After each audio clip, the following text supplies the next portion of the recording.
Nous sommes heureux d'accueillir le Père Ardura. Mon Père, soyez le bienvenu ici dans notre paroisse, Notre-Dame des Armées. C'est une grande grâce que de vous recevoir ici pour inaugurer ces journées Saint-Charles-de-Foucauld. Vous êtes le postulateur de la cause. Et puis je remercie M. Hubert de Cézieux, qui est à l'origine, avec ses collaborateurs, de ces journées pour marquer ce premier anniversaire. Mon père, notre paroisse ici du centre-ville de Versailles, donc est heureuse de vous accueillir. Vous trouvez avec la paroisse et puis l'école beaucoup de jeunes. Vous avez pu l'apercevoir tout à l'heure.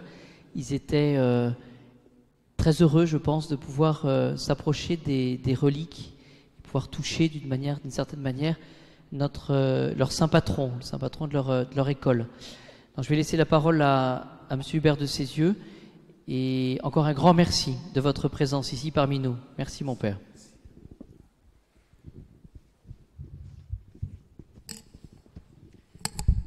Mon père, messieurs les abbés, chers amis, il y a pratiquement un an, jour pour jour, une joie immense se ressentait sur la place Saint-Pierre à Rome, lorsque le pape François élevait le père Charles de Foucauld au rang des saints de l'Église catholique.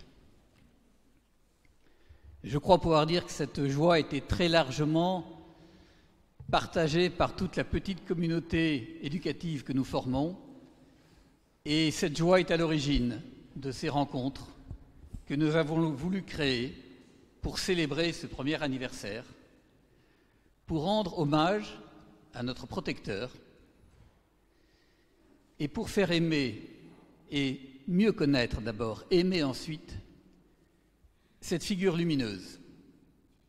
Je pense qu'il y a peu d'exemples dans l'histoire de l'humanité, dans l'histoire des hommes, de quelqu'un qui a aussi bien pratiqué les deux principes évangéliques de base, l'amour de Dieu et l'amour du prochain.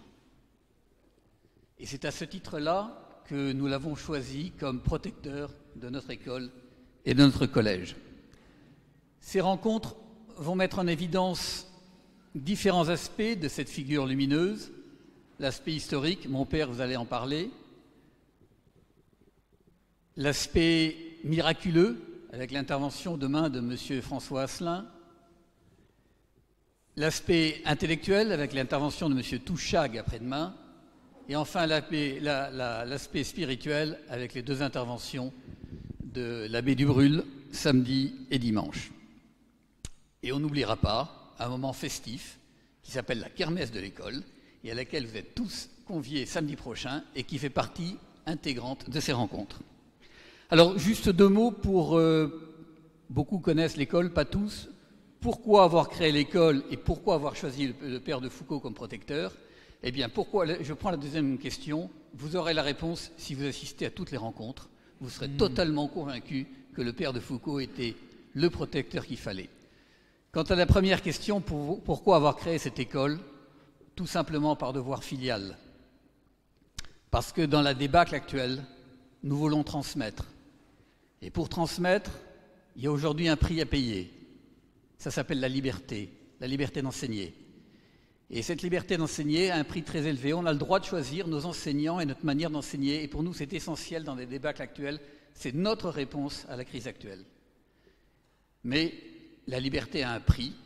Ce prix, nous l'avons payé, nous sommes prêts à continuer à le payer, mais je vais vous demander de le financer. Alors, vous trouverez à la sortie quelques éléments pour mesurer les enjeux, et je n'en dirai pas plus là-dessus.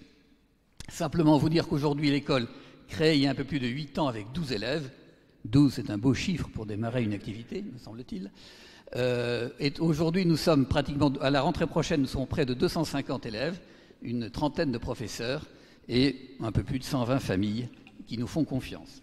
Donc merci Charles de Foucauld, parce que c'est grâce à vous, et je ne vais pas vous raconter les différents Fioretti qui ont permis cette création et surtout son développement. Je peux vous assurer, et beaucoup en témoigneront ici, qu'ils ont été nombreux. Merci mon père d'être là ce soir. Si vous me permettez quelques mots de présentation sur vous, vous êtes bordelais, ce qui, pour mon cœur de basco-béarnais, crée un lien, si vous le permettez. Vous êtes bordelais, vous êtes religieux prémontré, vous êtes docteur en théologie, vous avez été professeur dans différentes universités en France, en Italie. Vous êtes l'auteur de très nombreux articles et ouvrages. Et dans votre carrière, je voudrais simplement relever 3 points. Le premier, c'est que vous avez été nommé par Saint Jean-Paul II sous-secrétaire, puis secrétaire du Conseil pontifical pour la culture. En 2009, c'est le pape Benoît XVI qui vous choisit pour succéder au cardinal Brandmüller comme président du comité pontifical des sciences historiques, fonction que vous occupez toujours aujourd'hui. Et vous êtes, bien sûr, vous avez été plutôt, le postulateur de la cause de canonisation de Charles de Foucauld. Et c'est à ce titre-là que je voudrais vous remercier, avant de vous laisser la parole, vous remercier d'abord d'être venu, vous qui résidez à Rome et dont on imagine l'emploi du temps plus que chargé, vous intéresser à notre petite communauté. Donc un grand merci pour ça.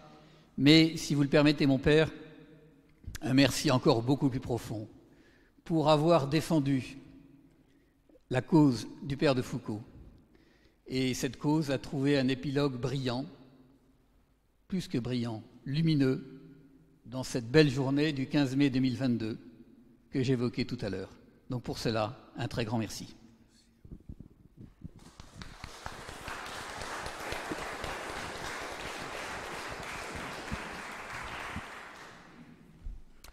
Chers amis, je dois vous dire que je suis très heureux de me trouver au milieu de vous ce soir et très heureux pour parler de Charles de Foucauld.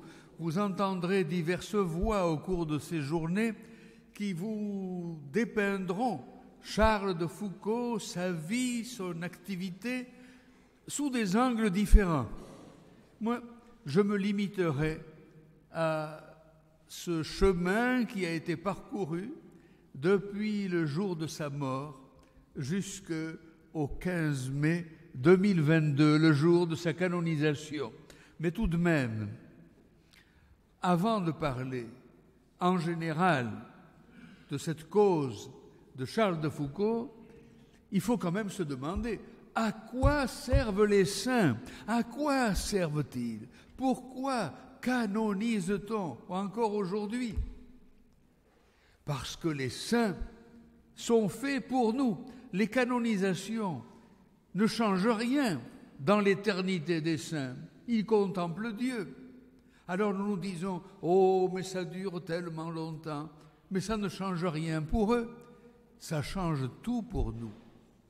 Parce que, avec la canonisation, nous avons là présenté avec certitude des modèles, donc des exemples de vie chrétienne et des intercesseurs. C'est pourquoi nous disons, Saint Charles de Foucauld, priez pour nous. Et nous avons chanté tout à l'heure ces litanies. Donc les saints ont cette double fonction dans la grande famille de l'Église. Être des modèles, être des intercesseurs. Mais qu'est-ce que la sainteté? Qu'est-ce que la sainteté? Est-ce que ça signifie être parfait en tout? Non. Est-ce que ça signifie n'avoir jamais commis de péché? Non. Charles de Foucauld en est la preuve. Est-ce que cela veut dire que pendant toute sa vie, du début à la fin, on a toujours répondu avec générosité, avec foi, avec ardeur à l'appel de Dieu, à notre vocation de baptiser? Non. La sainteté, c'est un chemin que nous sommes appelés à parcourir depuis le jour de notre baptême jusqu'à notre mort pour arriver à la perfection de la charité, la perfection de l'amour. Parce que tout se résume dans l'amour. Et l'abbé Huvelin, celui de l'église Saint-Augustin de Paris, qui l'a fait se confesser, qui l'a envoyé communier, l'abbé Huvelin disait de Charles de Foucauld, il a fait de la religion un amour. Oui, et Saint Paul lui-même nous le dit, nous serons jugés sur l'amour, nous serons jugés sur la charité, parce que la charité, c'est celle, dit saint Thomas d'Aquin, qui informe toutes les autres vertus. Eh bien oui, les saints sont pour nous des modèles par la façon dont ils ont vécu la charité, dont ils ont laissé la charité de Dieu. C'est l'amour dont Dieu s'aime lui-même, qui nous est donné au baptême avec les autres vertus théologales. C'est cette charité qui est capable de nous transformer. Alors donc, pour commencer une cause de béatification, de canonisation, il y a un préalable. L'évêque qui veut commencer un procès de canonisation doit s'assurer d'une chose, c'est qu'il y a ce que l'on appelle la renommée de sainteté. Alors, qu'est-ce que ça veut dire la renommée de sainteté? Est-ce qu'il y a des gens qui prient? Est-ce qu'il y a des gens qui prient? Est-ce qu'il y a des gens qui le considèrent comme un modèle, comme un exemple à suivre? Est-ce qu'il y a des gens qui l'invoquent? Et seulement à partir de ce moment-là, on peut commencer ce long processus. Pour faciliter les choses, je vais le résumer de façon très simplifiée. Le procès de ce qu'on appelle le procès de canonisation est divisé en deux étapes. Une étape dans le diocèse où est mort le serviteur ou la servante de Dieu. Alors, pour Charles de Foucauld, c'est Gardaïa, l'Agouat Gardaïa, au nord du Sahara. C'est un des plus vastes diocèses du monde. C'est tout le Sahara. Ça ne veut pas dire qu'il n'y ait personne. Il y a des habitants. Et donc, c'est là que l'on doit commencer, eh bien, à faire une opération qui est particulièrement longue. On va essayer d'abord de réunir tous les documents possibles concernant la personne. Ce sont ses écrits. Mais alors, pour Charles de Foucauld, des lettres de Charles de Foucauld, on continue d'en trouver encore aujourd'hui. Les écrits, ce que l'on a écrit à son sujet, et puis, on va essayer de trouver des témoins capables de donner leur témoignage sur la façon dont il a vécu les vertus chrétiennes. Alors donc, ce sont les vertus théologales et les vertus cardinales que nous avons appris au catéchisme. 80 témoins ont été interrogés pour Charles de Foucauld. Mais alors, ceci a pris énormément de temps. Le travail de recherche de ces nombreux écrits, alors c'était des méditations. Il a écrit en vue d'une fondation de petits frères des règles, des directoires, la correspondance, des notes diverses, etc. Leur dactylographie ne compte pas moins de 15 000 pages. 15 000 pages. Alors aujourd'hui, quand un étudiant fait un doctorat et qu'il se plaint parce qu'il a été obligé d'écrire 300 pages, vous voyez un peu, Et donc c'est un travail qui a duré très longtemps, pratiquement une vingtaine d'années. Il faut dire donc que Charles de Foucault est mort le 1er décembre 1916 et que l'on a songé à commencer le procès de canonisation au bout de 10 ans. En réalité, on l'a ouvert au bout de 10 ans. Ça veut dire qu'on y a pensé avant. Mais il y avait à ce moment-là une norme qui était de 10 ans, qui aujourd'hui est de 5 ans, et que l'on pense reporter à 10 ans d'ailleurs. Et donc, tout ceci a duré, mais il y a eu l'interruption naturellement de la guerre. Et puis une reprise lente. Il y a eu la révision des écrits de Charles de Foucault, donc on les fait lire à des consulteurs théologiens à Rome, et on examine tout ce qui a été fait au niveau diocésain. Et puis, en 1956, vous le savez, il y a ce soulèvement anti-français en Algérie. Les évêques d'Algérie, et peut-être pas seulement eux, sont inquiets de continuer ce procès. Et alors, Pie XII suspend l'instruction de la cause de Charles de Foucault, afin que ce procès qui vise à le mettre en valeur n'apparaisse pas comme une provocation ou ne puisse pas être utilisé comme une provocation. Et pourtant, ce qui frappe beaucoup, c'est que pendant ce temps, les disciples de Charles de Foucault ne cessent de se développer et forment ce que nous appelons aujourd'hui la famille spirituelle de Charles de Foucault. Il y a un pape qui a joué un rôle essentiel à ce niveau-là.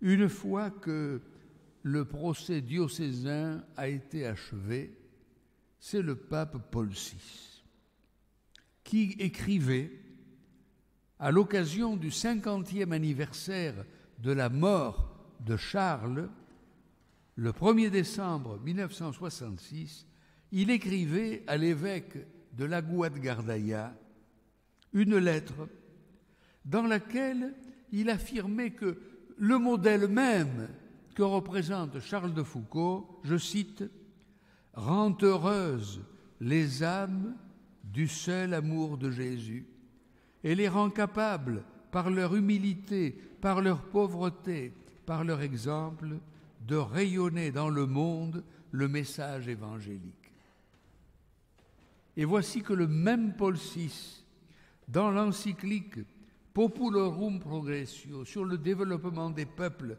en 1967, cite explicitement Charles de Foucault, qu'il suffise de rappeler l'exemple du père de Foucault, qui fut jugé digne d'être appelé pour sa charité le frère universel et qui rédigea un précieux dictionnaire de la langue touareg, dont vous avez une page ici.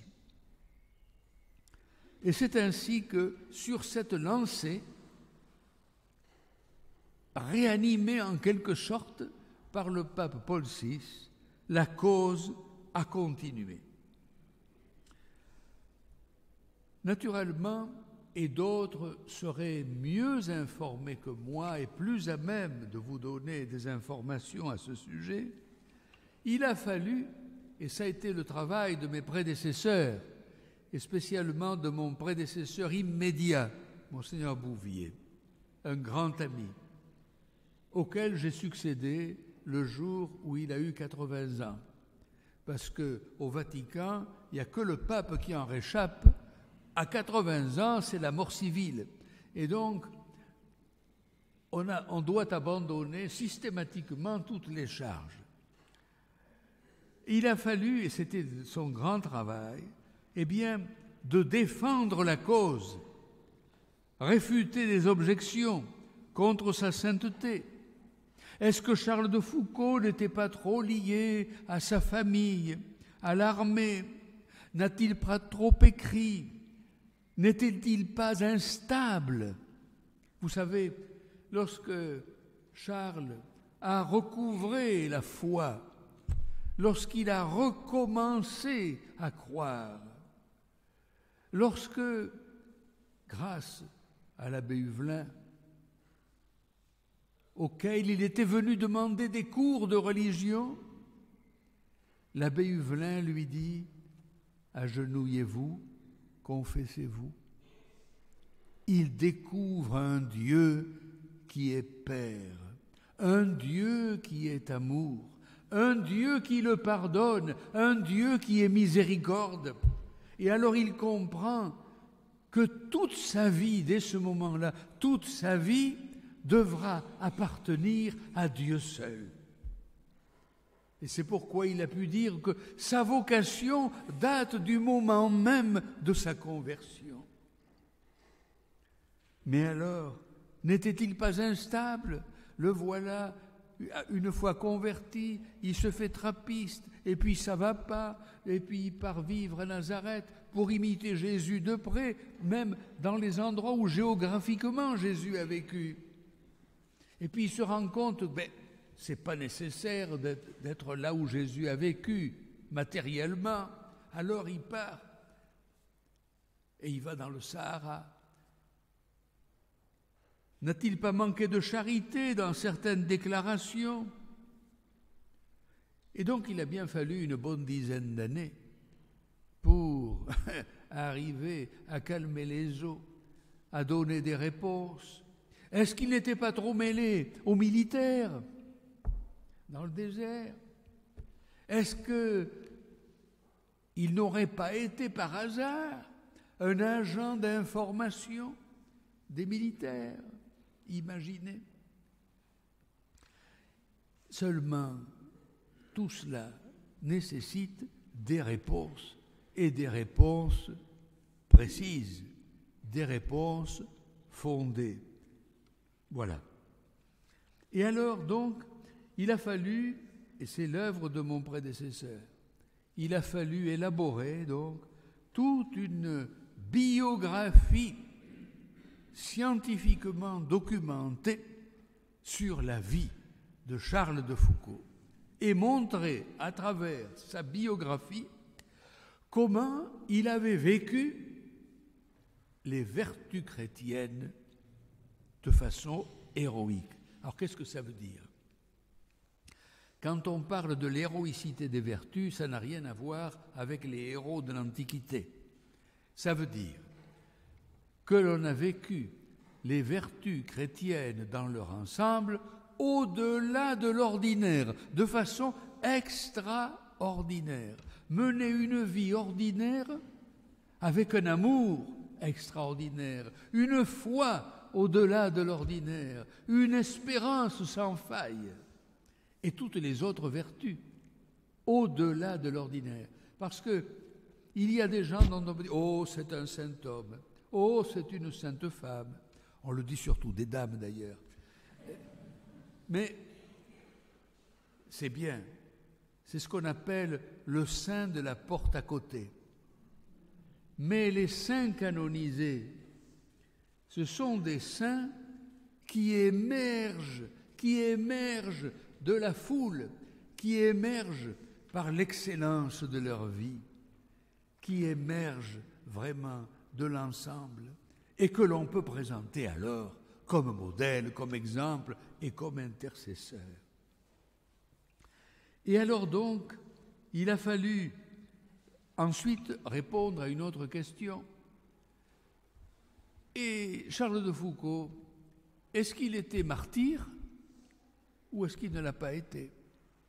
Et alors, la réponse de l'évêque d'alors a été, nous ne disposons pas des moyens de prouver qu'il est mort martyr. Parce que pour prouver que quelqu'un est mort martyr, il ne suffit pas que le sujet ait manifesté l'éventualité du martyr et de l'avoir accepté en principe, il faut être certain aussi que celui qui l'a persécuté en haine de la foi et non pas pour d'autres raisons. Ainsi donc, le dossier de la commission théologique qui a été chargée de se prononcer sur la pratique des vertus chrétiennes par Charles de Foucauld s'est prononcé, concluant que Charles de Foucauld avait pratiqué l'ensemble des vertus chrétiennes au-delà de l'ordinaire. Et il est donc devenu le vénérable serviteur de Dieu, Charles de Foucauld. Mais l'Église est très exigeante. Il ne suffit pas d'avoir un bon postulateur, ce serait trop facile. Il vous ficelle bien le dossier et tout passe comme une lettre à la poste. Non. Depuis le Moyen-Âge, depuis que les canonisations ont été réservées au pontife romain, le pape, dans les bulles du Moyen-Âge, écrit « Et si nous osons proposer aujourd'hui comme modèle, comme exemple un tel, c'est parce que Dieu nous en a donné des signes. » C'est le sens du miracle qui est demandé. Et alors donc, pour obtenir cette béatification, il fallait reconnaître un miracle. Le miracle s'est produit longtemps avant. Il a été reconnu en 2001 par le pape Jean-Paul II, mais il avait eu lieu 20 ans avant, en 1981, à Milan. Une dame, Giovanna, qui était présente encore à la canonisation l'an dernier. Giovanna, elle était atteinte d'un cancer des os en phase finale mortelle. Elle a été guérie instantanément, complètement, durablement, puisqu'elle est toujours en vie. Et ce miracle a été reconnu en décembre 2004. La date de la béatification a été fixée. Le pape Jean-Paul II meurt. Et alors ça passe au pape suivant. Et donc, la béatification a eu lieu. Elle a été célébrée par le pape Benoît XVI. Et puis après, plus rien. Alors, en 2012, mon bon prédécesseur, Monseigneur Bouvier, me dit « Écoute, je vais avoir 80 ans, est-ce que tu accepterais d'être postulateur du bienheureux Charles de Foucauld ?» Alors, j'hésitais un peu parce que j'en ai d'autres. J'hésitais un peu, puis il me dit « De toute façon, tu n'auras rien à faire parce qu'il n'y a pas de miracle. » Alors, figurez-vous, 1 an et demi après, j'ai eu une fausse alerte, parce que ça arrive. Ça vient du Canada, du diocèse de Québec. Une femme a souffert d'un cancer sur l'omoplate droite. Un cancer qui avait la dimension d'un pamplemousse. Le chirurgien lui dit « Je vais probablement devoir amputer votre bras. » Alors elle se recommande à Charles de Foucauld, elle fait tout ce qu'il faut. Il y a une communauté de religieux qui prie Charles de Foucauld, tout ce qu'on peut imaginer. Elle est opérée à l'Hôtel Dieu de Québec Et le chirurgien lui dit, j'ai réussi à sauver ce bras, mais probablement vous ne pourrez plus l'utiliser. Mais elle l'utilise. Comme je devais aller au Canada pour autre chose, j'ai fait le détour par Québec. Et avec elle, nous sommes allés voir son chirurgien. Et alors il m'a expliqué, il m'a dit, voilà, ce que j'ai fait, c'est la première fois dans ma vie, c'était un homme d'à peu près 40 ans, ce que j'ai fait, j'y suis allé à l'inspiration. Bon, alors je me suis fait donner le dossier médical, tout. Mais avant de commencer un procès diocésain, parce qu'il faut recommencer là pour le miracle, il faut recommencer au niveau diocésain et puis après à Rome. Et donc, avant de commencer, on a soumis ça à deux chirurgiens à Rome et qui ont dit, qu'est-ce que vous voulez, ce chirurgien a fait quelque chose que nous n'avons jamais fait.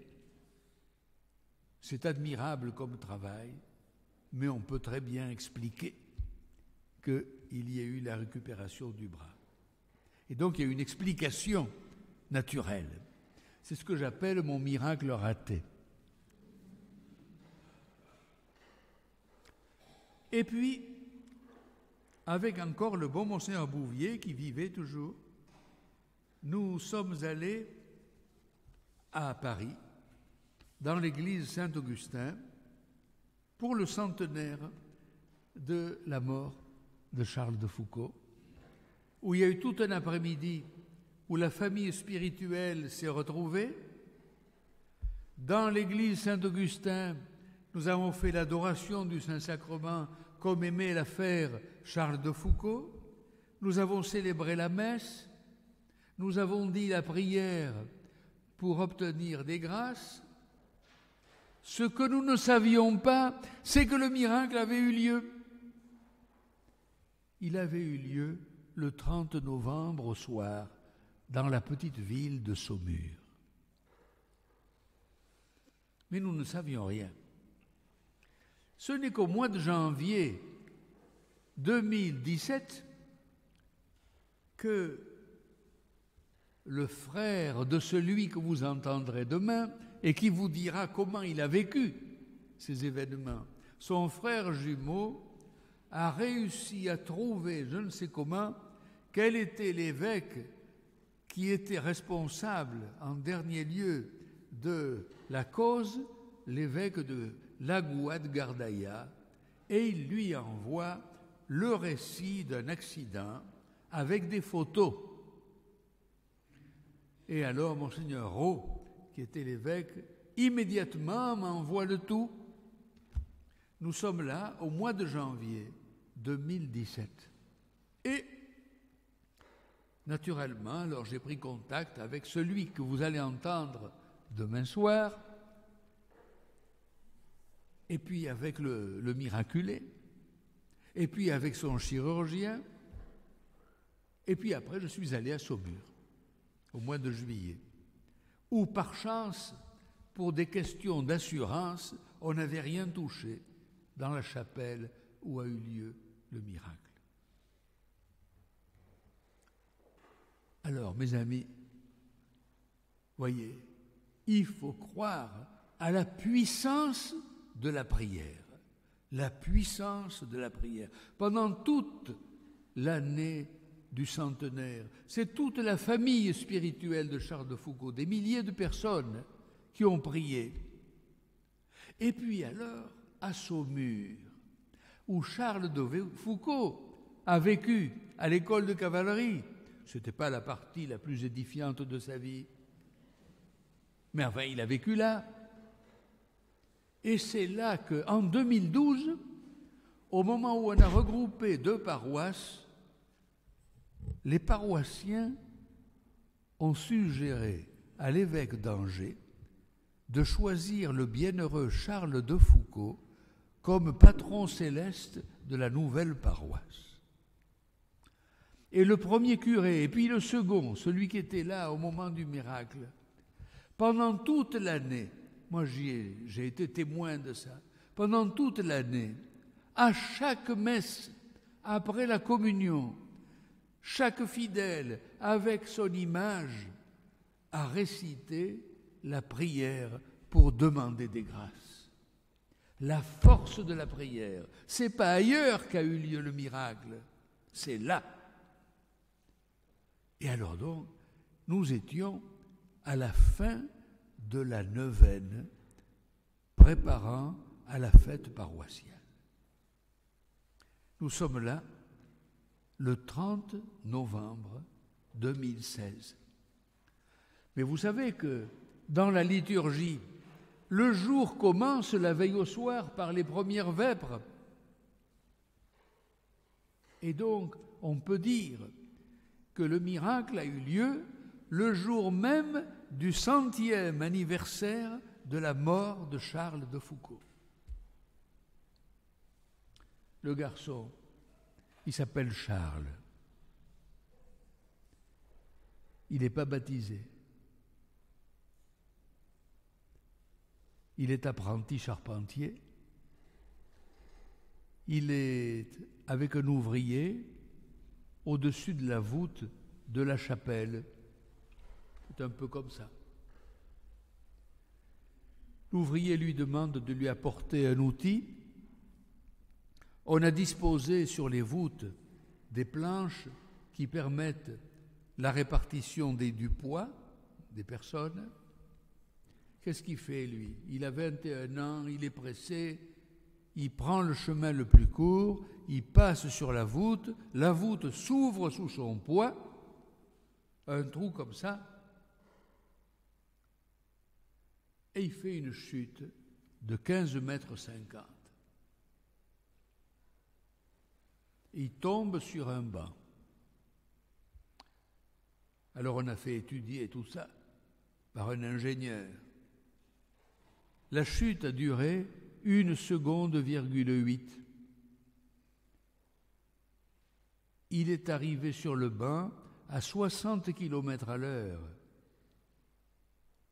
Ça vous fait rire? Mais ça n'a rien de risible. Je trouve ça comique. Il arrive donc 60 km à l'heure. Le banc explose sous le poids et un accoudoir le transperce latéralement. Et l'ouvrier qui est là-haut le voit, il se relève immédiatement. Il se relève et il part dans l'allée centrale.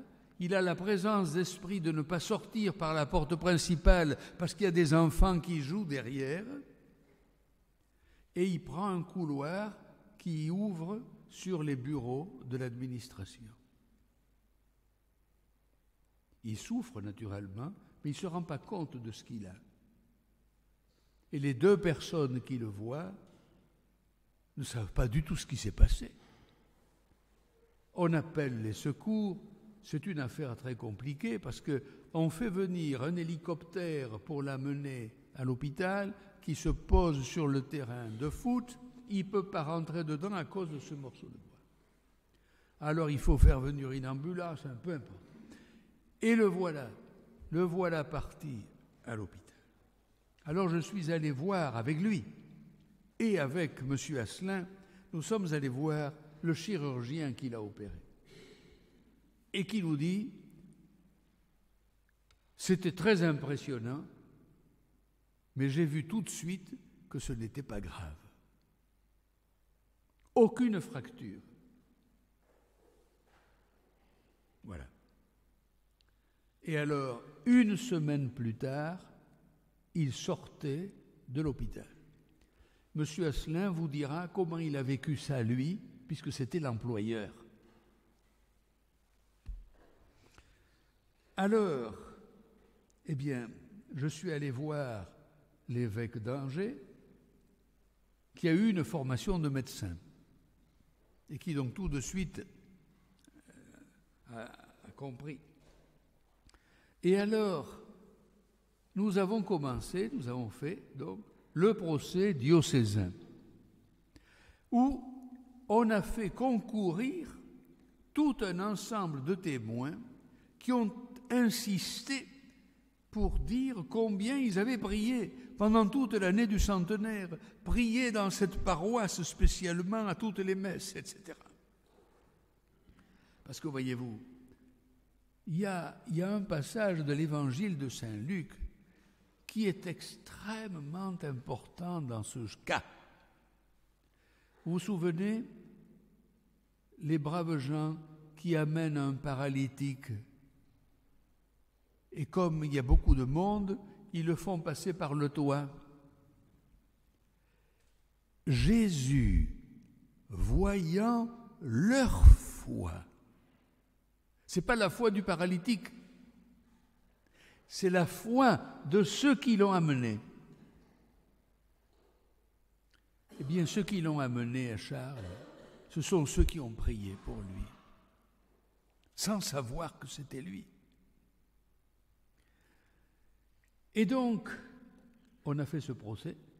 Il a été examiné par un chirurgien qui avait été responsable du service de traumatologie à Angers et par un psychiatre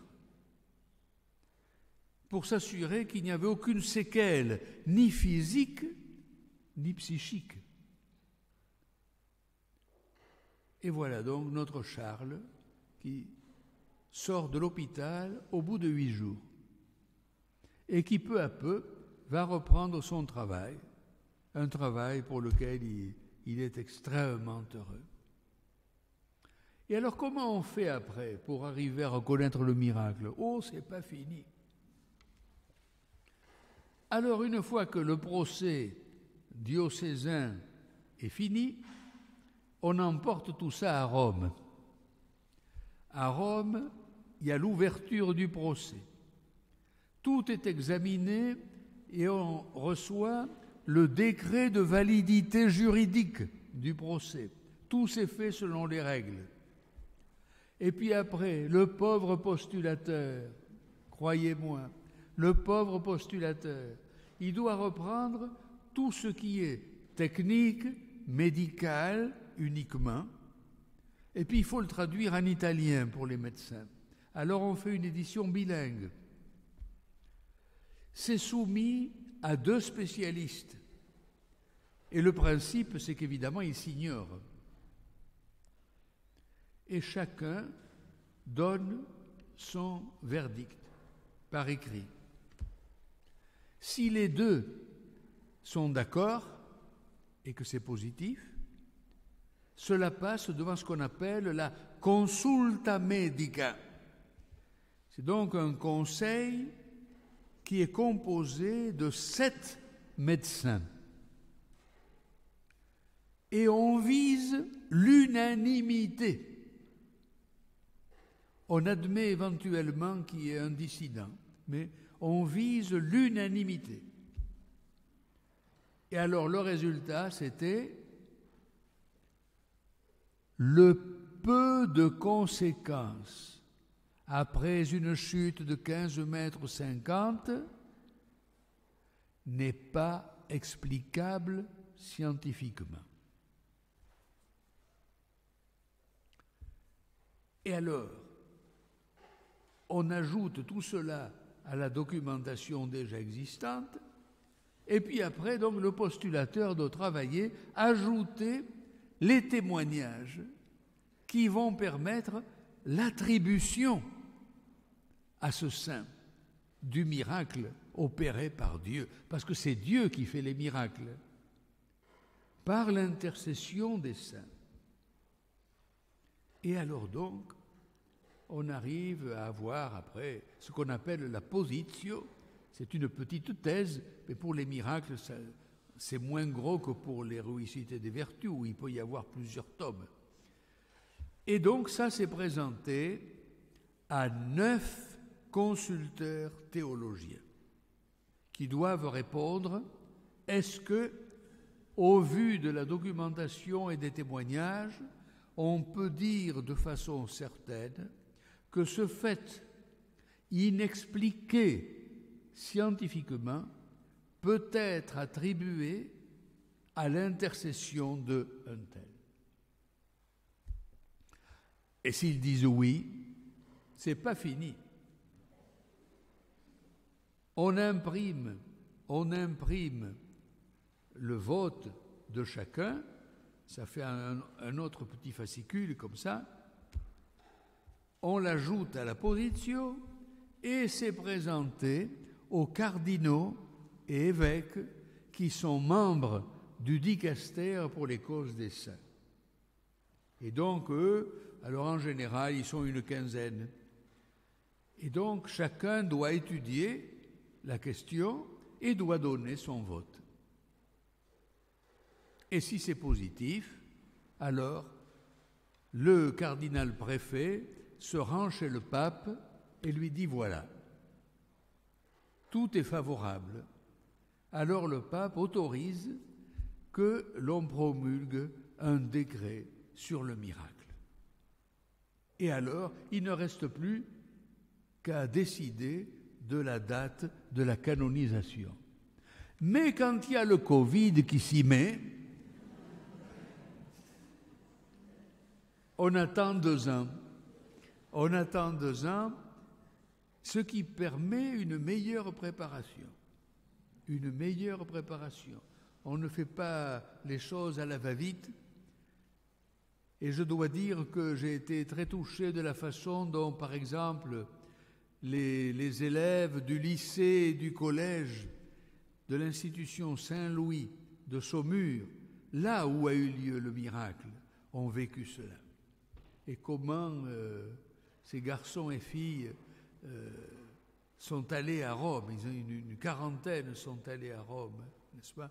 Et comment ensuite ils ont témoigné auprès de leurs compagnons d'école, eh bien, de cette expérience d'avoir vécu en Église sur la place Saint-Pierre.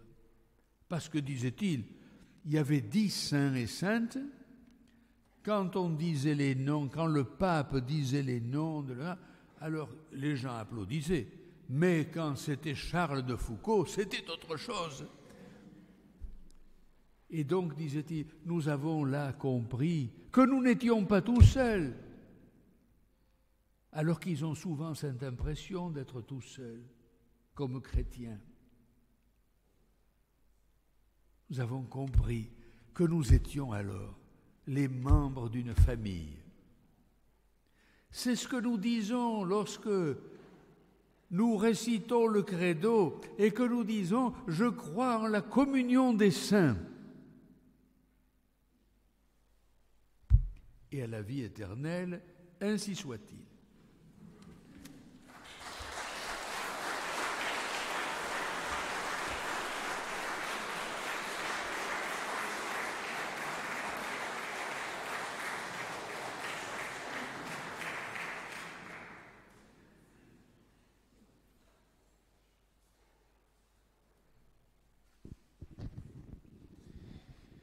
Merci mon Père.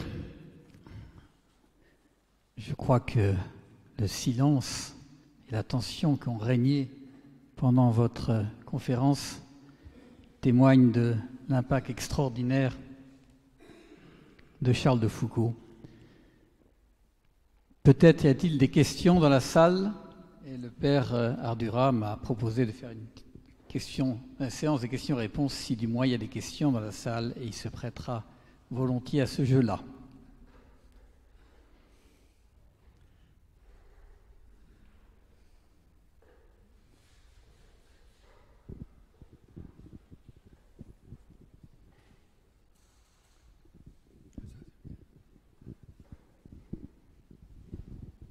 Bonsoir mon père. Il me semble que la canonisation du père de Foucauld en Algérie a suscité un certain nombre de réactions assez défavorables parce que des représentants du pouvoir algérien ont considéré qu'en quelque sorte on reconnaissait des mérites à un homme qui pouvait être assimilé à ce qu'a été pour eux le colonialisme français. Est-ce que c'est exact? Il me semble qu'il y a eu la même réaction au moment où il y a eu cette grande célébration pour les moines victimes de Tibérini.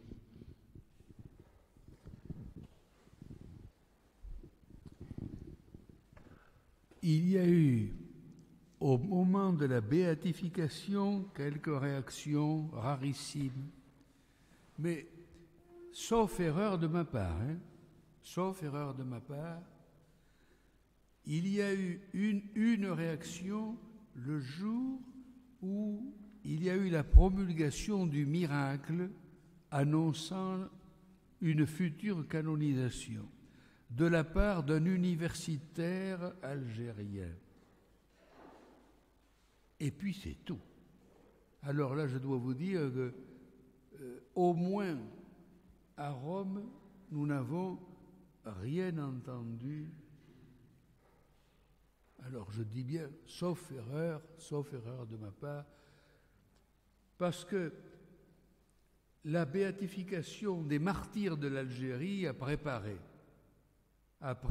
le chemin. Et il n'y a pas eu de protestation. Nous avons même eu un Touareg en costume pour le jour de la canonisation. Donc, ce n'était pas un chrétien. Voilà. Non, je ne pense pas. Il y a eu autrefois, mais toutes ces affaires-là ont été en quelque sorte éclairées par mon prédécesseur avant la béatification. Parce que vous imaginez bien que ces critiques-là, elles ont été étudiées avant d'arriver à la béatification. Les réponses ont été données à ce moment-là. Parce que, évidemment,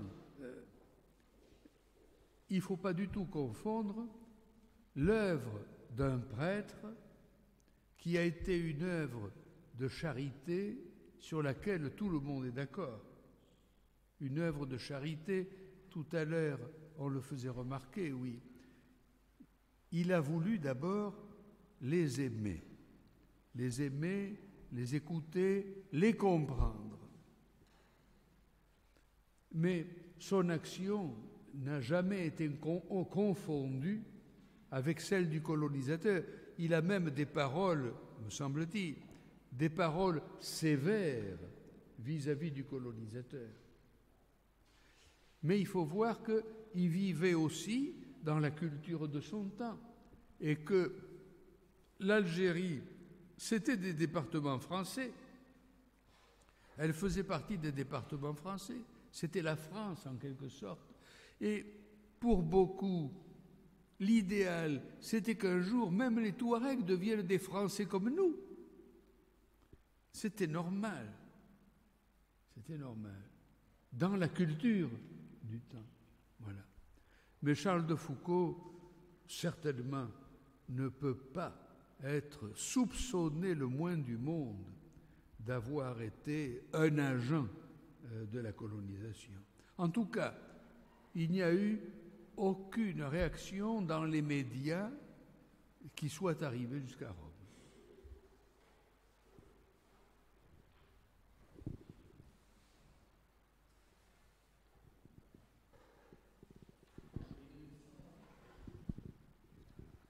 Oui, une question sur la tombe de Saint Charles de Foucauld.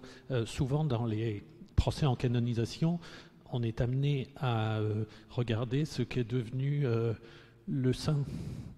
On ouvre la tombe, etc.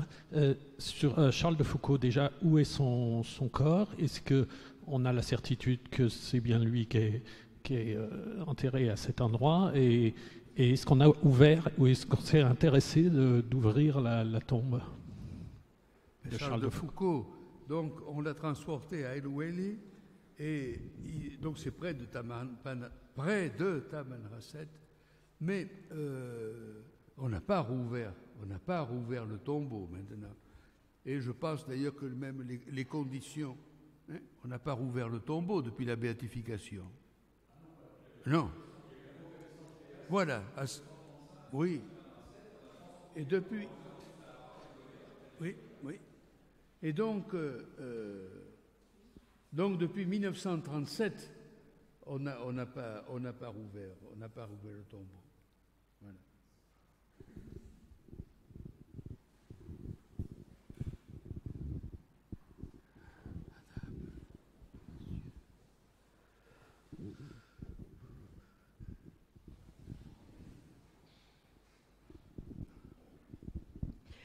Merci d'avance, mon père.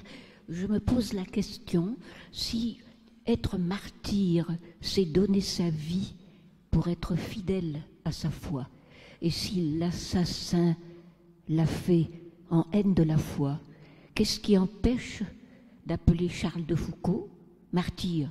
Il y a aussi la question de Jeanne d'Arc. Là, j'y vois pas très clair dans les deux. Je n'ai pas compris la fin.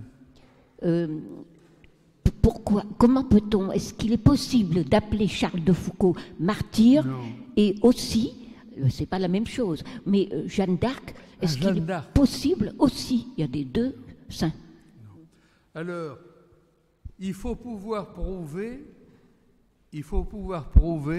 que celui qui met à mort en haine de la foi. Et là, on ne peut pas le prouver. Voilà. Et alors, quant à Jeanne d'Arc, elle a été condamnée par un tribunal ecclésiastique. Donc, ce serait difficile que ce soit en haine de la foi. Alors, je ne dis pas qu'ils ont bien fait. Hein. Ne me faites pas dire ce que je n'ai pas dit. Mon père, j'ai une question, en vous remerciant d'abord pour la qualité de votre intervention. Est-ce que Saint Charles de Foucauld est devenu saint dès le moment de sa confession, finalement, avec l'abbé Hulvelin, ou est-ce que les choses se sont développées petit à petit? Voilà, comment... Ben, vous savez, la sainteté, elle mûrit. La sainteté, elle grandit. Alors, au moment de sa confession et de la communion qu'il fait immédiatement après, je disais, il a fait une expérience, c'est une expérience mystique de Dieu. C'est une expérience d'un Dieu qui est amour, d'un Dieu qui est miséricorde, d'un Dieu qui pardonne. Imaginez tout ce qu'il avait à se faire pardonner. Et alors il comprend dès ce moment que sa vie ne devra appartenir qu'à lui. Et alors, on pourrait dire, en utilisant un mot que je n'aime pas, le leitmotiv de sa vie, ce sera l'imitation de Jésus-Christ.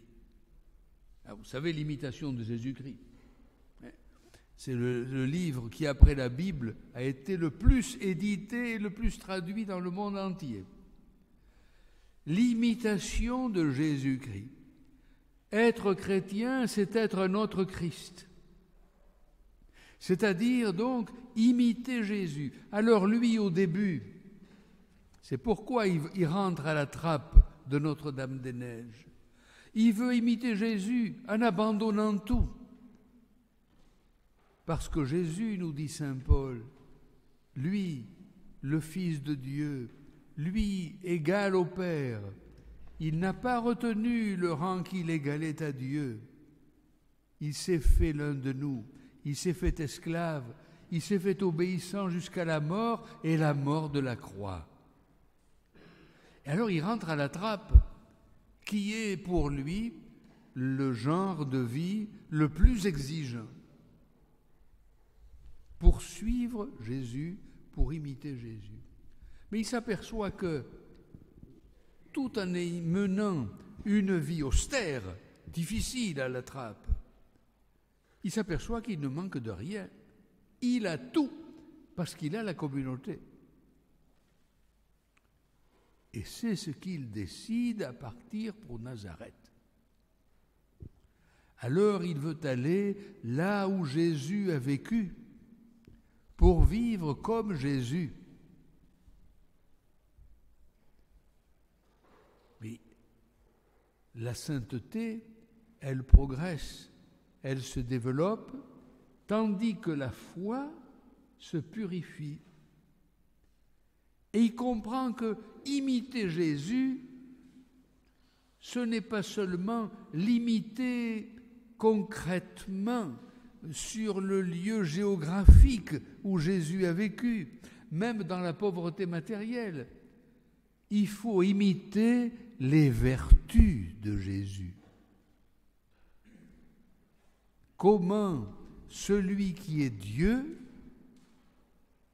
a vécu les vertus de tout homme, puisqu'il s'est fait homme, entièrement excepté le péché. On peut dire qu'il a vécu divinement toutes ses vertus. Et alors donc,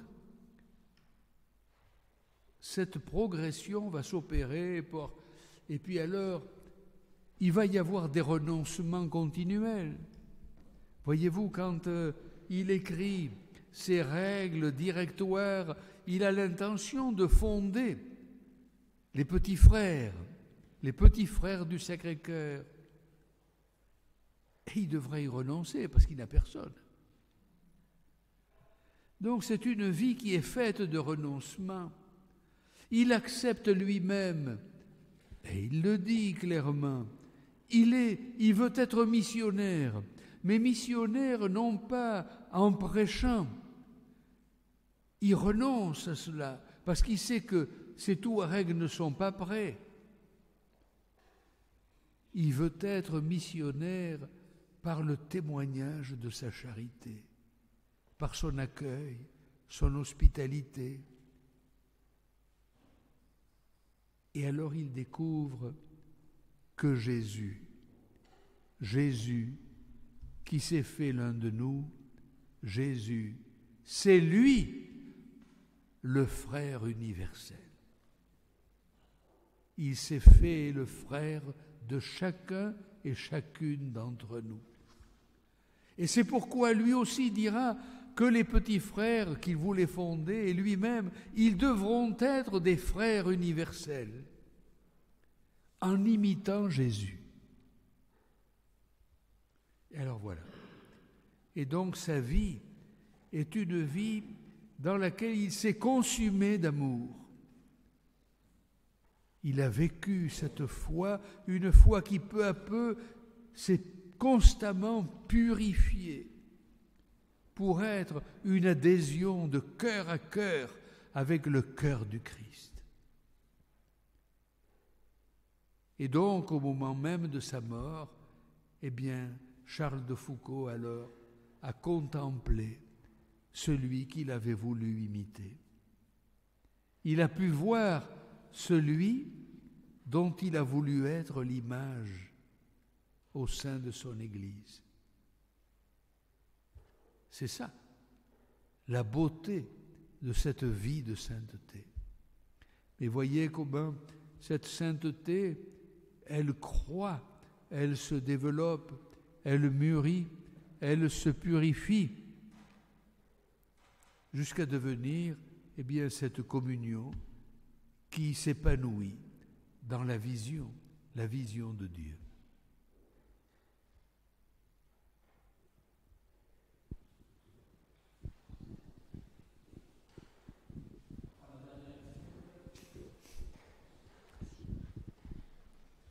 Merci mon père. Je vais parler plus fort. J'avais une question sur la conversion. Est-ce que nous avons des témoignages de conversion des Touaregs du vivant de Charles de Foucauld ou après? Non. À ma connaissance, non. Non. Ah, depuis, oui. Mais du temps du vivant de Charles, non.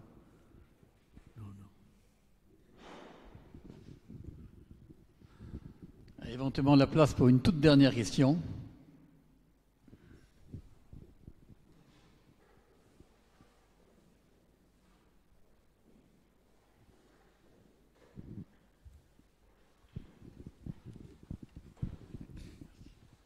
Oui, bonsoir. J'avais une question sur le procès de canonisation dans son ensemble.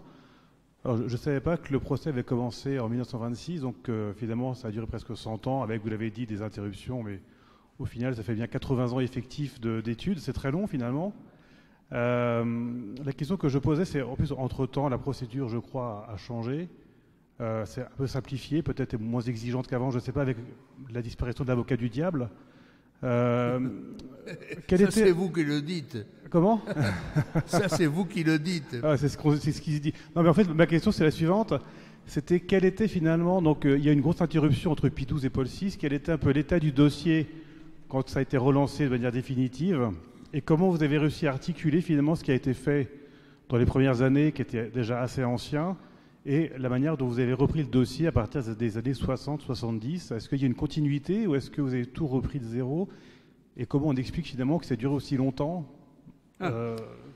Bon, d'abord, la première des choses, comme j'ai dit, il a fallu une vingtaine d'années déjà pour recueillir les témoignages et pour recueillir les écrits, les dactylographier. Donc c'est déjà une vingtaine d'années. Après, vous avez la guerre. La reprise ne se fait pas immédiatement après la fin de la guerre. En 1956, tout est stoppé à cause de la guerre d'Algérie. Et donc, il faut attendre, donc, comme je l'ai dit, Paul VI. Voilà, c'est 67. Hein, voilà, Popularum Progressio, 67. Donc, là, ça continue, mais à ce moment-là, il a fallu, et c'est ça l'œuvre de mon prédécesseur, c'est à ce moment-là qu'il a fallu démonter toutes les éventuelles accusations liées à la colonisation, etc. Ça a été fait. Et donc, c'est seulement en 1983 qu'il y a eu un changement dans la procédure des causes de canonisation. C'est le pape Jean-Paul II qui a opéré cette simplification. Et donc, tout ça, ça a suivi son cours sans aucune difficulté. Il a fallu rien reprendre en route. Ça a continué. Et puis après, donc, il y a eu la prise en compte du miracle pour la béatification, mais il avait eu lieu déjà en 1981. Et donc, il a été repris donc, dans les années 2000, parce que il est inutile de faire un procès sur le miracle tant qu'on n'a pas obtenu le décret sur l'héroïcité des vertus. Vous voyez, on ne peut rien faire. Du moins, ça ne sert à rien de le faire.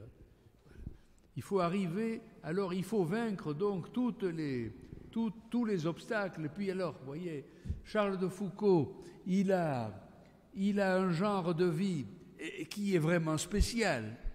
Il sort de l'ordinaire. Alors, allez faire assimiler ça là, à celui qu'on appelait autrefois l'avocat du diable. Alors, il ne s'appelle plus comme ça. Mais il y a un proverbe, il y a un dicton italien qui dit « Il lupo cambia pelle, ma non vizio ». Le loup change de poil, mais pas de vice. Et alors, l'avocat du diable, il ne s'appelle plus comme ça. Mais croyez-moi, il est resté le même. Il est resté le même. Et alors, il faut arriver, et alors il suscite toujours des questions, il voit des obstacles là où il n'y en a pas parfois. Enfin bon, tout ça parce qu'il faut contribuer à établir la vérité. C'est ça le but. Établir le plus humainement possible. Établir la vérité. Et alors c'est pour ça qu'on suscite des objections pour vous forcer, eh bien, à donner. Merci, mon père. De rien. Merci Avec beaucoup. plaisir. Je vous invite si vous êtes d'accord, à ce que nous puissions chanter pour conclure oui. cette soirée. Mon père, mon père.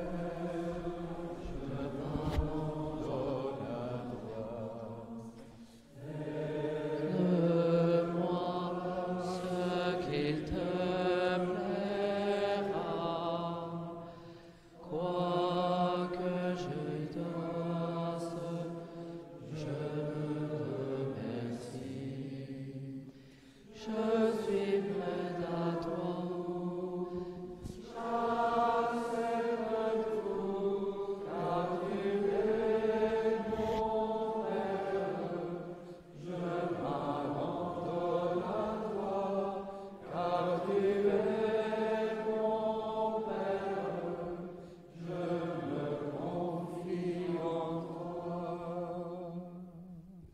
Saint Charles de Foucauld, priez pour nous.